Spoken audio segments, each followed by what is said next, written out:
Hello everyone, my name is Sahil and I welcome you to the current affairs session here at Mad Over Maps. So today's video is going to be very important for the examination. In this video, we are going to discuss the entire North Korea-South Korea divide. Recently, you might be knowing this thing that the North Korea has carried the missile attacks near the waters of the South Korea. So within this particular context, we'll understand this entire issue, the history of North Korea-South Korea divide. We'll understand as how this particular development will be impacting the regional security and particularly what will be the impacts on India's interest and how India can play a role in this entire development. So let's start with the video. Now, first of all, let's understand the context as what has happened. So here on the screen, you can see that the North Korea-South Korea map has been given. Now, recently, the North Korea has carried unprecedented missile attacks in the waters around the South Korea. Number one, in one single day, 23 missile attacks have been carried by the North Korea. Secondly, these particular attacks, one of the missile, it has also crossed the northern limit line, which is the de facto boundary between the North Korea and South Korea. And this is something which has been called as the theatrics. That this is something which has been called as the scare tactics that the North Korea is taking. Thirdly, one of the missile, it has landed just 60 kilometers away from the city of Sokcho, which has a considerable population. Moreover, in this particular picture, you can also see here the Ulung Island. So this particular attack is also near the Ulung Island where more than 9,000 people live. So this has been called as direct intervention into the national security of the South Korea, and because of this particular thing, this issue has made a lot of news. Now, the Seoul, the South Korea, had called that this is completely unacceptable and it is the breach of its territorial sovereignty. Now, before understanding this particular article, let's understand little bit the history of the North Korea and the South Korea, and by this particular history, we'll be able to make more sense of this entire article. Now, first of all, we'll be starting our story from 1910. Now, what happened in 1910? In 1910, the Japan annexed the Korean Peninsula. It annexed the Korean Peninsula, and Japan actually ruled over the Korea for the next 35 years, that is till 1945. Now 1945, during this particular time, the World War was going on, World War II was going on, and as the Japan got defeated into the World War II, Japan surrendered the Korea, and actually the Korea, it got divided in two parts. You can see there was the North Korea, South Korea. North Korea came under the control of the USSR, under USSR's administration. South Korea came under the administration of the USA. Now, till 1945, from 1945 till 1948, this particular arrangement was carried. Now in 1948, you might be knowing this particular thing already, that this was the time when the Cold War got started. And as the Cold War got started, the equation between the USSR and the between USA, they got started to, the equations started to disturb. Now, in this particular time, what happened? 1948, both the North Korea and the South Korea, they declared their sovereignty, they declared their independence. But the Korean Peninsula got divided in two parts. You can see North Korea and South Korea. Now, the Koreans, both of them, they have not liked this particular division, and actually what happened, North Korea wanted to carry a unification of the entire Korea. Okay, but they wanted support in this particular thing. They wanted support of the China, they wanted support of the USSR, and it is provided that actually in 1950, finally what happened in 1950, the Mao Zedong of the China and the Stalin of the USSR, they gave an approval to the North Korea that they can start the intervention. And what happened? North Korea. Now here please see the second picture. So the North Korea took over the South Korea, they carried an attack. Okay, and the entire South Korean forces, they were pushed to the Pusan parameter. Okay, now this particular thing was seen as a provocation which was supported by the USSR, the United Nations Security Council. United Nations Security Council condemned this particular thing and formed a United Nation Command, and the armed forces of the America, fine, they reached to the Korea, and then they helped the South Korean troops, and then what they did, they then pushed back the North Korean troops, and here the China also got involved eventually in this particular war that was going on. Now this entire thing continued for 3 years, 1950 to 1953, 1950 to 1953, and finally there was the armistice that got signed. There was the armistice that got signed in 1953. Now armistice is a kind of a temporary arrangement that happened, that okay, we are stopping the war for now, but till now, from 1953 to till now, up till now, the Korean war never got over. And if I tell you, even still today, the Koreans, North Korea and South Korea, are at war. No formal peace treaty has been signed between the North Korea and South Korea. So this is right now going on. Now guys, when we see the North Korea and South Korea, eventually North Korea became a military dictatorship. It is a state which is more inclined towards socialism. However, the South Korea got more inclined towards the US led capitalistic model. Okay, this is going on. Now, even till today, the divide between the North Korea and South Korea is huge. Okay, now I have just told you about the Korean War. So here the white dotted line that you can see, this white dotted line, it is called as the northern limit line. And this northern limit line officially divides the zone of the South Korea and North Korea. And the missile attacks that have been made, you can see that the missile had actually crossed the northern limit and it has landed into the zone of South Korea. And because of this particular thing, South Korea is calling that it is the breach of the South Korean sovereignty. And because of this particular thing, the South Korea has actually carried the intervention. Okay, now guys, we'll move further what was the immediate factors, but before that, let's discuss a little bit about how you can make your UPSC journey more meaningful. So guys, Unacademy has come out with the subscription plans. You can take the subscription plans from the Unacademy, and here you get an opportunity to get taught by the top educators of India. You have the best educators at one single platform. Moreover, here at the Unacademy, you can take the subscriptions, fine, and you have a lot of options. You have the plus option, you have the iconic option. And right now, if you take the subscription, you can get immediately 10% off. You can use my code Sahil29 and immediately 10% off you can get. Moreover, you also get the multiple options, 36 months, 24 months, okay? Multiple options you get, subscription based model. You can pick the subscription as per your choice and you can make your UPSC journey more meaningful. Moreover, in the optional subscriptions also, right now there is a special discount that is going on. So 10% discount is going on, and here also you can use the code to get that 10% discount.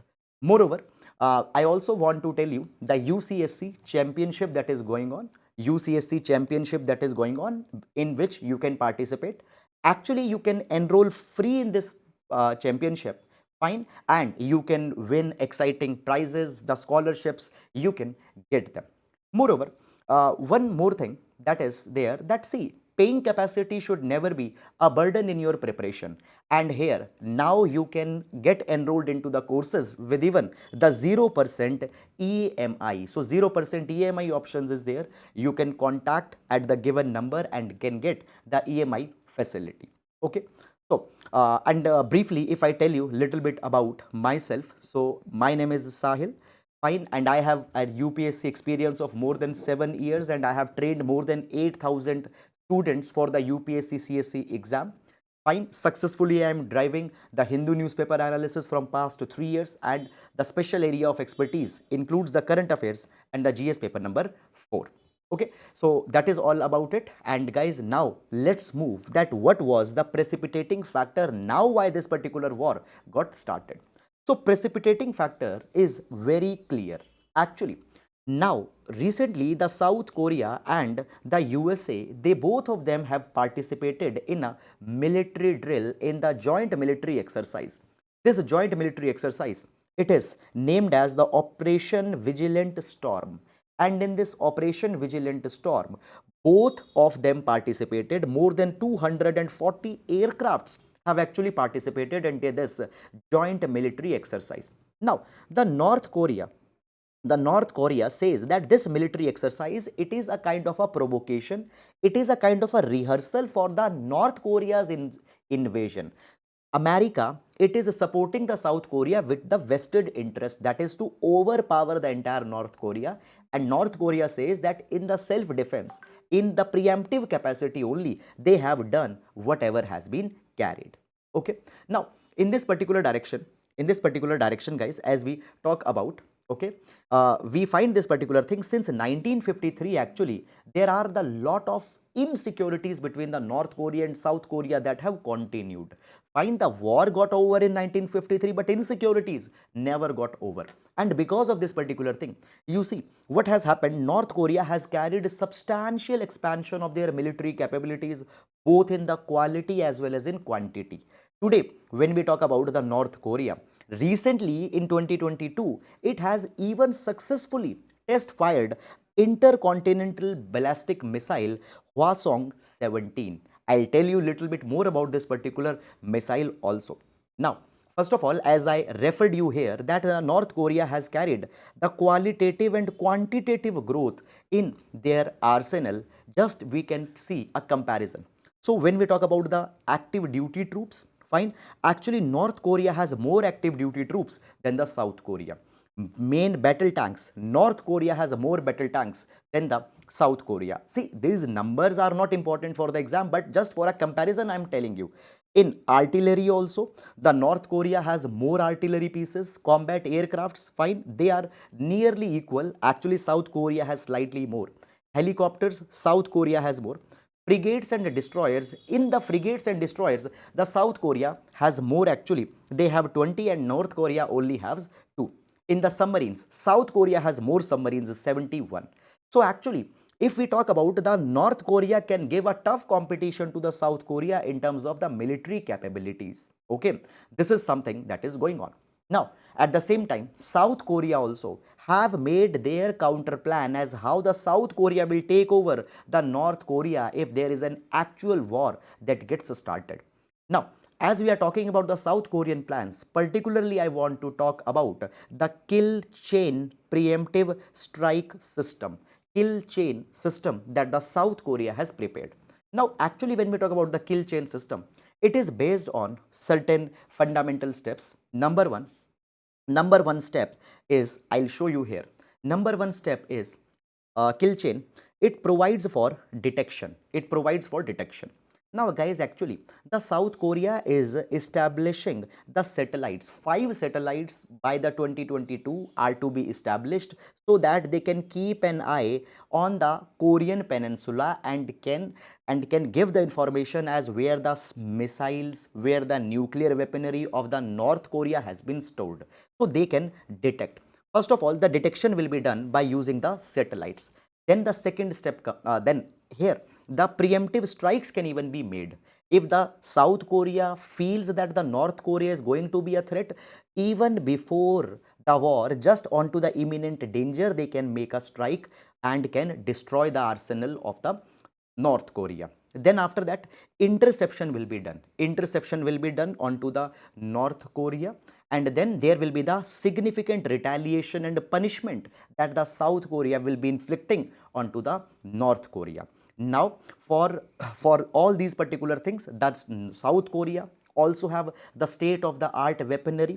For example, third, terminal high altitude defense system. Third, this defense system the USA had supplied to the South Korea. Then PAC-3 is there. Then surface to surface missiles are there. State of the art F-15Ks, F-35As. All these aircrafts are something that the South Korea is going to deploy against the North Korea.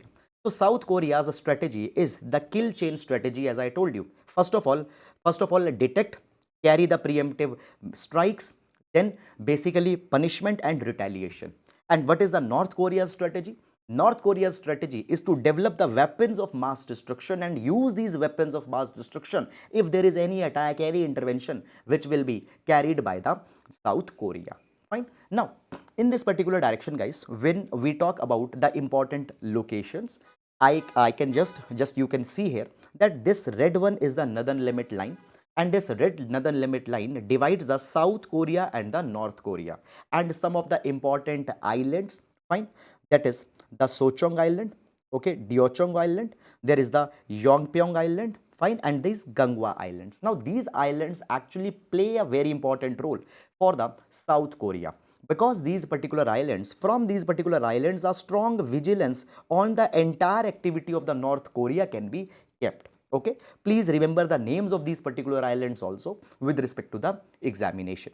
Now moving on, basically as we talk about this ongoing battle and ongoing confrontation that is going on, this north-south divide can only be resolved by the North Korea and South Korea. No other country can resolve this particular thing. This is a kind of a situation, as both of them are involved into the war, they are they are just leading to casualties on each other, and they both are making themselves only weak in this particular thing. Now, when we talk about, guys, the real politic, when we talk about the real politic analysis of this entire situation, first of all, South Korea is relatively more stable. It is economically more sound than the North Korea, and North Korea at the same hand is a nuclear state. So North Korea has military capabilities, South Korea has economic capabilities, and if the military and economic capability come together, then North Korea and South Korea can actually emerge as a very strong state, and therefore a conducive regional environment is needed by for the North Korea and South Korea if they have to strive, if they have to become a stable region. So unified Korea is in the interest of both the Koreas, and even it is in the interest of the regional stability. Now, when we talk about this entire incident, where the Indian concern comes in between. Now, as I have told you that there are the multiple types of the missiles that the North Korea has developed. Now, particularly there is the Hwasong 12 missile, then there is the Hwasong 14 missile, and then there is the Hwasong 15 missile that the North Korea has developed. Now, if you see very carefully in this particular map, you'll find this particular thing that the missile, that is the Hwasong 12 missile, the zone of the Hwasong 12 missile attack, the Hwasong 12 missile, the zone, it covers the northeast India, it also covers the eastern part of India. And when we talk about the fifth grade of missile, that is the Hwasong 14, it will include actually the entire India in its zone. So if the North Korea, if the situation goes to a particular extent, North Korea has the capability to instill the casualties, to instill the damage to a very big region. Now, right now when we talk about the North Korea and India, though directly they don't have any such kind of a confrontation, but you understand that any time the wars can turn into the proxy war. See, so North Korea and India, they are not having directly any kind of a confrontations, but in between the China factor comes. Now the China is having the hostilities in against the India, and China has been the protector state of the North Korea. So by the China angle, the North Korea might be a kind of a threat to India. Clear? So guys, this is something that is happening.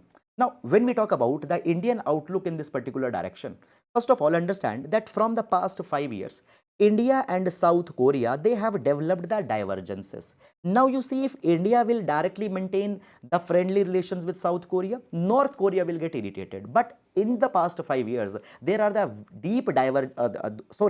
there are the divergences that have been developed. Now, first of all, the South Korea, it has drifted away from the initiatives such as the quadrilateral security dialogue, okay, and India is actively participating into the quadrilateral security dialogue. South Korea is not showing that much interest and India is showing too much interest, but now this scenario can even change because of the recent military um,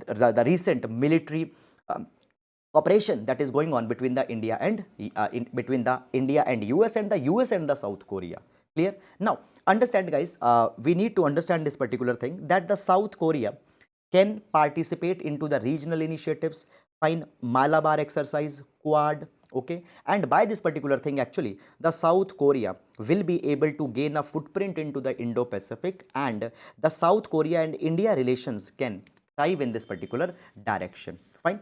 Moreover, there is one more factor that I want to specifically discuss. Actually, the Republicans in the USA, they are gaining more and more strength. And if the 2016 like event happens, if Donald Trump again returns into the USA, becomes the president, there can be a possibility that Donald Trump will do the same thing that it has done earlier. What happened? Basically, earlier the Donald Trump had provided that the US forces should withdraw from the South Korea. USA had no interest in that particular thing. And if that particular thing happens, the South Korea will not be able to get the support from the USA. So that particular thing can also change this particular situation. But we need to see as how that particular thing will be unfolding. So the times will tell that particular thing. So guys, that is all about the today's analysis video. And before signing out, I would just like to tell you about the GS mains test series of the Unacademy, where a fantastic result has been given by Unacademy. Actually, 57 questions out of the 79 questions, they were from the mains test series. You can enroll in the test series. And the last mile interview guidance program, that is going to start once the mains result comes. So you can participate into the last mile program and can scale up your potential for the interview. So that is all for the today's video. And guys, if you have liked it, please do like the video and please do subscribe to the channel. Thank you so much.